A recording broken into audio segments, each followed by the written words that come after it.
Hi ಎಲ್ರಿಗೂ ನಮಸ್ಕಾರ. Welcome back to my YouTube channel Savinenapu. ಇವತ್ತು ನಾವು ಸಿಂಪಲ್ಲಾಗಿ ರುಚಿಯಾಗಿರೋ ಗೋಧಿ ಪಾಯಸ ಹೇಗೆ ಮಾಡೋದಂತ ನೋಡೋಣ. ಅದಕ್ಕೆ ಮುಂಚೆ ಯಾರೆಲ್ಲ ಹೊಸ್ದಾಗಿ ನನ್ನ ಚಾನಲ್ ನೋಡ್ತಿದ್ರೋ ಪ್ಲೀಸ್ ನನ್ನ ಚಾನಲ್ನ ಸಬ್ಸ್ಕ್ರೈಬ್ ಮಾಡ್ಕೊಂಡು ನೋಡಿ. ಈಗ ಹೇಗೆ ಮಾಡೋದಂತ ನೋಡೋಣ.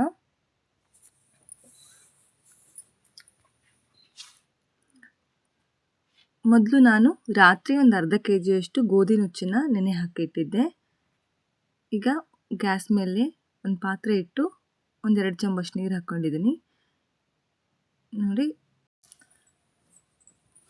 ಗೋಧಿ ನುಚ್ಚು ಚೆನ್ನಾಗಿ ನೆಂದಿದೆ. ನೀರು ಬಿಸಿ ಆದಮೇಲೆ ಚೆನ್ನಾಗಿ ಹಿಂಡ್ಕೊಂಡು ಗೋಧಿ ನುಚ್ಚನ್ನು ಹಾಕಬೇಕು.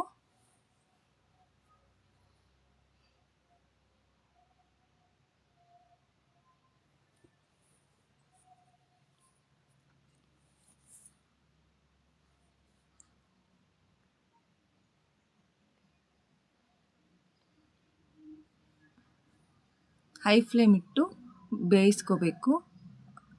ಕೈ ಬಿಡದೆ ಯಾವಾಗಲೂ ಕೈ ಆಡ್ತಾ ಇರಬೇಕು, ಇಲ್ಲ ತಳ ಹಿಡಿಯುತ್ತಿರುತ್ತೆ. ನೋಡಿ, ಈಗ ಗೋಧಿ ನುಚ್ಚು ಚೆನ್ನಾಗಿ ಬೆಂದಿದೆ. ಅರ್ಧ kg ಗೋಧಿ ನುಚ್ಚಿಗೆ ನಾನಿಲ್ಲಿ ಅರ್ಧ kg ಬೆಲ್ಲ ತೊಗೊಂಡಿದ್ದೀನಿ. ಜಜ್ಕೊಂಡು ಇದಕ್ಕೆ ಸೇರಿಸ್ಕೊತಾ ಇದ್ದೀನಿ.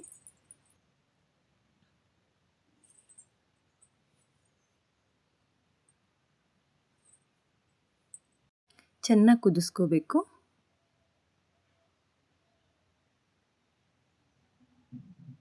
ಈ ಟೈಮಲ್ಲಿ ಸ್ವಲ್ಪ ಶುಂಠಿ ಪುಡಿ ಮತ್ತು ಏಲಕ್ಕಿ ಪುಡಿ ಹಾಕ್ಕೊಂಡು ಸೇರಿಸ್ಕೋಬೇಕು. ಇಲ್ಲಿ ಆ ಕ್ಲಿಪ್ಪು ಮಿಸ್ ಆಗಿಬಿಟ್ಟಿದೆ, ಸಾರಿ.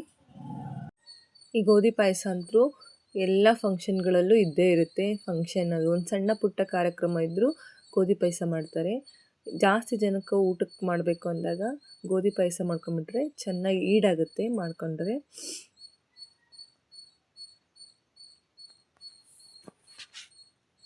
ನನಗಂತೂ ಈ ಗೋಧಿ ಪಾಯಸ ತುಂಬ ಇಷ್ಟ. ನಂಗೆ ಬೇರೆ ಎಲ್ಲ ಸ್ವೀಟ್ಗಿಂತ ಗೋಧಿ ಪಾಯಸನೇ ತುಂಬ ಇಷ್ಟ.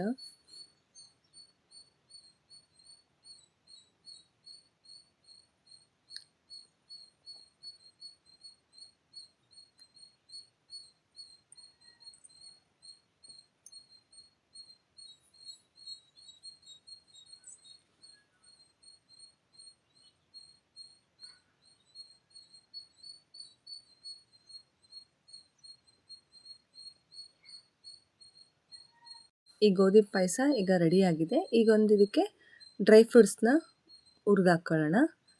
ಒಂದು ಬಾಣಲಿ ಇಟ್ಟು ಅದಕ್ಕೆ 2 ಸ್ಪೂನಷ್ಟು ತುಪ್ಪ ಹಾಕಿ ಉದ್ದಕ್ಕೆ ಹೆಚ್ಚಿರೋ ಒಣ ಕೊಬ್ಬರಿ ಹಾಕ್ತಾಯಿದ್ದೀನಿ.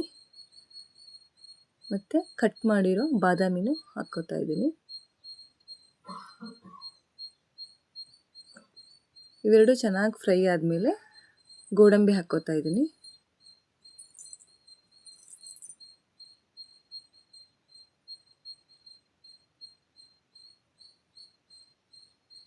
ಗೋಡಂಬಿ ಆಮೇಲೆ 1 ಸ್ಪೂನಷ್ಟು ಗಸಗಸೆ ಸೇರಿಸ್ಕೊಂಡು ಪಾಯಸಕ್ಕೆ ಸೇರಿಸ್ಕೊಂಬಿಟ್ರೆ ನಮಗೆ ರುಚಿಕರವಾದ ಗೋಧಿ ಪಾಯಸ ರೆಡಿ ಆಗಿಬಿಡುತ್ತೆ.